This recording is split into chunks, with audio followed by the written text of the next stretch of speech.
24 माझे बालमित्रांना तुम्हा सर्वांना स्वातंत्र्य दिनाच्या मनपूर्वक हार्दिक शुभेच्छा. उतू आमची शान तिरंगा आमचा अभिमान स्वातंत्र्याच्या या सोहळ्याला माझा सतत प्रणाम. आज 15 ऑगस्ट हा दिवस भारतीयांसाठी अत्यंत अभिमानाचा आनंदाचा आणि उत्साहाचा दिवस आहे.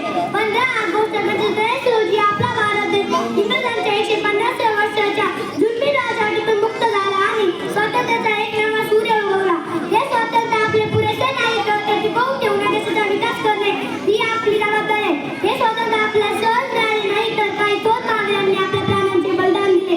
महात्मा गांधी, पंडित जवाहरलाल नेहरू, लोकमान्य टिळक, सुभाषचंद्र बोस, राजगुरू, सुखदेव, छत्रपती शिवाजी महाराजांच्या विचारांनी प्रेरित झालेल्या काही थोर नागरिकांनी आपल्या प्राणांचे बलिदान दिले. अशा या थोर देशभक्तांना आणि वीरांना आपण कोटी कोटी प्रणाम करतो. स्वातंत्र्याच्या गेल्या काही दशकात आपल्या देशाने विज्ञान, तंत्रज्ञान, शिक्षण आणि क्रीडा क्षेत्रात उत्तुंग भरारी घेतली